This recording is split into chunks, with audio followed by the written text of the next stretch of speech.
নমস্কার, welcome to বাঙালির স্বর। কানাডা ইন্ডিয়া দ্বৈরথ শেষ। কানাডা ইন্ডিয়া নিজ নিজ রাষ্ট্রদূত একে অপরের দেশে নিয়োগ করছেন। এই দ্বৈরথকে কানাডা ইন্ডিয়া দ্বৈরথ না বলে যদি বলা হয় ইন্ডিয়া জাস্টিন ট্রুডো দ্বৈরথ, সেটাই মাস মোর অ্যাপ্রোপ্রিয়েট হবে। কারণ যুদ্ধটা শুরু করেছিলেন ইন্ডিয়ার এগেনস্টে Justin Trudeau, former prime minister of Canada. 2023 সালে তিনি ফার্স্ট অভিযোগ করেন যে খালিস্তানি টেররিস্ট হরদীপ সিং নিজ্জারকে খুন করেছে ভারতীয় গোয়েন্দা সংস্থা এবং কানাডাতে যে ইন্ডিয়ান এম্বাসি সেই অফিসাররা এর সঙ্গে জড়িত। এই দাবি তিনি পার্লামেন্টের জনসমক্ষে করেন। এর জন্য ডিপ্লোম্যাটিক টাইস সেটা ভাঙতে থাকে, সম্পর্ক আস্তে আস্তে তলানিতে ঠেকতে যায়। তিনি কি বলেছিলেন পার্লামেন্টে দাঁড়িয়ে, সেটা একবার শুনে নেওয়া যাক। I just informed the leaders of the opposition directly that I want now to speak with all Canadians. Over the past number of weeks, Canadian security agencies have been actively pursuing credible allegations of a potential link between agents of the government of India and the killing of a Canadian citizen, Hardeep Singh Nijjar. Canada is a rule of law country. The protection of our citizens and defense of our sovereignty are fundamental. Our top priorities have therefore been, one, that our law enforcement and security agencies ensure the continued safety of all Canadians, and two, that all steps be taken to hold perpetrators of this murder to account. Canada has declared its deep concerns to the top intelligence and security officials of the Indian government. Last week at the G20, I brought them personally and directly to Prime Minister Modi in no uncertain terms. Any involvement of a foreign government in the killing of a Canadian citizen on Canadian soil is an unacceptable violation of our sovereignty. তার এই বক্তব্যের পরে তিনি আরো ইন্ডিয়ার এগেনস্টে তোপ দাগেন। ইন্ডিয়াকে বাধ্য করতে চান যে এই খুনের এগেনস্টে হরদীপ সিং নিজ্জারকে যারা খুন করেছে তার এগেনস্টে ইনভেস্টিগেশন করার জন্য ভারতের সহযোগিতা চান এবং ভারতকে ফোর্স করার জন্য তথাকথিত five I, New Zealand, Australia, America, UK এবং কানাডা মিলে চাপ সৃষ্টি করতে থাকে ভারত সরকারের উপর। ভারত মাথা নত করেনি। ভারত এটাকে সম্পূর্ণ অযৌক্তিক এবং ভিত্তিহীন বলে উড়িয়ে দেয়। ভারত দাবি করে প্রুফ কোথায়, এভিডেন্স কোথায়, কি উদাহরণ আছে, যদি কোনো কাগজপত্র থাকে, ডকুমেন্টস থাকে, শো করুন। ব্যর্থ হয় জাস্টিন ট্রুডো। অবশেষে তিনি সিদ্ধান্ত নেন কানাডাতে যে ইন্ডিয়ান এম্বাসি আছে সেই অফিসারদের ডেকে নিয়ে ইনভেস্টিগেশন করা, জিজ্ঞাসাবাদ করা। তখন ইন্ডিয়ান সরকার বাধ্য হয়ে তখনকার Indian high commissioner Sanjay Verma এবং আরও 5 জন অফিসারকে তুলে নেয় এবং ইন্ডিয়া থেকে কানাডার যে এম্বাসি, সেই এম্বাসি থেকে হাই কমিশনার স্টুয়ার্ট হুইলার সহ 5 জন অফিসারকে বহিষ্কার করা হয়। খালিস্তানি টেররিস্টদের ভিসা বন্ধ করে দেওয়া হয়, তারা ইন্ডিয়াতে ঢুকতে পারবে না। সাথে সাধারণ যারা পাঞ্জাবি, যারা টেররিজমের সঙ্গে যুক্ত নয়, তাদের স্বার্থ বিঘ্নিত হয়, কারণ তাদের আসা বন্ধ হয়ে যায় ইন্ডিয়াতে। অন্যদিকে কানাডার ইকোনমি বিশেষভাবে নির্ভর করে ভারতীয় ছাত্রদের উপর। ইন্ডিয়ান গভর্নমেন্ট অ্যাডভাইজারি জারি করে যে তারা যেন কানাডাতে পড়তে না যায় সম্পর্ক স্বাভাবিক না হওয়া পর্যন্ত। ফলে তাদের ইকোনমিও ভাঙতে থাকে। জাস্টিন ট্রুডোর সরকার ছিল মাইনরিটি গভর্নমেন্ট, তাই শিখদের যে সংগঠন এনডিপি তাদের পার্লামেন্টে ছিল 18টা সিট। এই 18টা সিটের সমর্থন নিয়ে জাস্টিন ট্রুডো সরকার গড়েছিল, সরকার মেইনটেইন করেছিল। এই শিখরাই, যারা এই এনডিপি এর লিডার ছিল জগমিত সিং, এই টেররিস্টদের কথায় উঠতে বসত। জগমিত সিংও এই 18টি সিটের সমর্থন দিয়ে জাস্টিন ট্রুডোকে ওঠাতো বসাতো। জাস্টিন ট্রুডোর ব্যবহার ছিল বালসুলভ, চাইল্ডিশ। তাদের কথায় উঠতেন বসতেন। তারা একের পর এক হিন্দু টেম্পলকে ডিফেস করেছে, বাজে ভাষা লিখেছে মন্দিরের গায়ে, হিন্দুদের উপর চড়া হয়েছে। এমবেসি থেকে ইন্ডিয়ান ফ্ল্যাগ নামিয়ে শিখদের খালিস্তানি ফ্ল্যাগ উত্তোলন করেছে। সেটা করেছিল ইউকেতে। একের পর এক ইউকে, কানাডা, আমেরিকা, অস্ট্রেলিয়াতে হিন্দু মন্দির, হিন্দুদের উপরে আঘাত করতে থাকে। জাস্টিন ট্রুডোর তাদের পক্ষেই সপক্ষেই কথা বলে।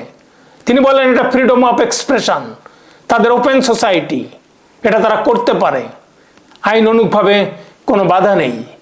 ইভেন তারা ট্যাবলো ফলাও করে প্রকাশ করে, যেভাবে শিখরা ভারতের প্রয়াত প্রধানমন্ত্রী ইন্দিরা গান্ধীকে গুলি করে, সেই ট্যাবলোও তারা প্রকাশ করে। আজকে এর ভিতরেই ক্ষমতায় আসে ডোনাল্ড ট্রাম্প।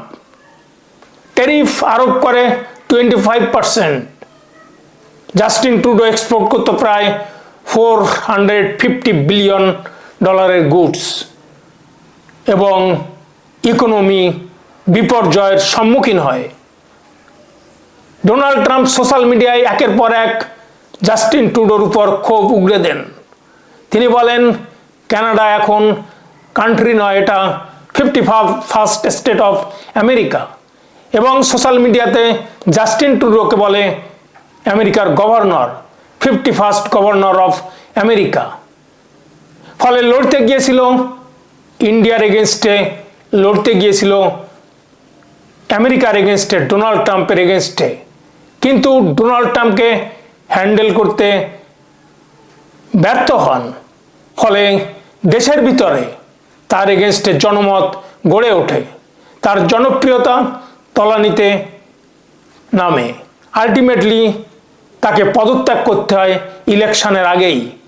নতুন নেতা হন মার্ক কার্নি, এবং ক্ষমতায় ফিরে আসে তার লিবারেল পার্টি। জাস্টিন ট্রুডো তার আগেই পদত্যাগ করেন। মার্ক কার্নি প্রাইম মিনিস্টার হন। মার্ক কার্নির দলের পার্লামেন্টের সদস্য রয়েছে 169। অন্যদিকে কনজারভেটিভ পার্টি রয়েছে 144টি, এবং এনডিপি জগমিত সিং এর পার্টি 7টি আসন, আগের থেকে 10টি আসন কম পেয়েছে তারা। আলটিমেটলি জগমিত সিং ক্ষমতাচ্যুত হন, অন্যান্যরা পেয়েছে 22টি সিটের মতো। আজকে জগমিত সিং এর উপরে, শিখদের পার্টির উপরে, এনডিপির উপরে মার্ক কার্নির সরকারকে নির্ভর করতে হয় না। ফলে মার্ক কার্নি শিখদের এই যে উল্লাস, সেটা ধ্বংস হয়ে যায়। সরকারের উপরে যে নিয়ন্ত্রণ, সেটা কমে আসে। মার্ক কার্নি তাদের উপরে ডিপেন্ডেন্ট নন। আলটিমেটলি তাদের এই যে উৎসাহ, উদ্দীপনা, যে খালিস্তানি টেররিস্ট অ্যাক্টিভিটি, ইন্ডিয়ার এগেনস্টে প্রোপাগান্ডা, হিন্দু মন্দিরের উপরে আঘাত, হিন্দুদের উপরে প্রভোকেশন, এগুলি ধীরে ধীরে কমে এসছে। এর ভিতরে আসে G7 মিটিং, যেটা কানাডাতে হয়। সেখানে নরেন্দ্র মোদীকে ইনভাইট করেন মার্ক কার্নি। হ্যান্ডশেক হয়, বরফ গলতে শুরু করে, এবং মিউচুয়াল আন্ডারস্ট্যান্ডিংয়ে আলটিমেটলি সম্পর্ক শীতল থেকে উষ্ণ হতে থাকে। অবশ্যই এর ভিতরে অনেক ঘটনা ঘটে গিয়েছে। তারা হয়তো এই হরদীপ সিং নিজ্জরের যে ইনভেস্টিগেশন, সেটা নিয়ে আর উচ্চবাচ্য করবে না। এই শর্তেই ইন্ডিয়া হয়তো বা রাজি হয়েছে রাষ্ট্রদূত নিয়োগ করতে। ভারতের তরফ থেকে রাষ্ট্রদূত নিয়োগ হচ্ছেন দীনেশ কে পট্টনায়ক। 30 বছরের অভিজ্ঞতা তার। তিনি একজন 1990 ব্যাচের ফরেন সার্ভিসের অফিসার, অবশ্যই সিভিল সার্ভেন্ট। তিনি এর আগে আইএফএস অফিসার।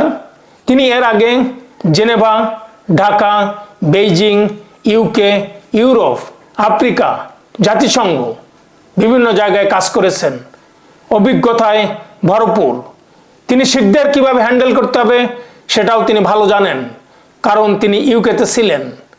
অন্যদিকে কানাডার যে রাষ্ট্রদূত নিযুক্ত হচ্ছেন ভারতে, তিনি হলেন ক্রিস্টোফার কুটার। তিনি আগে 1998 থেকে 2000 পর্যন্ত কানাডার যে এমবেসি ইন্ডিয়াতে সেখানে সচিব ছিলেন। এরপর তিনি চার্জ দি অ্যাফেয়ার্স হন ইসরায়েলে, তারপর হাই কমিশনার হন সাউথ আফ্রিকাতে।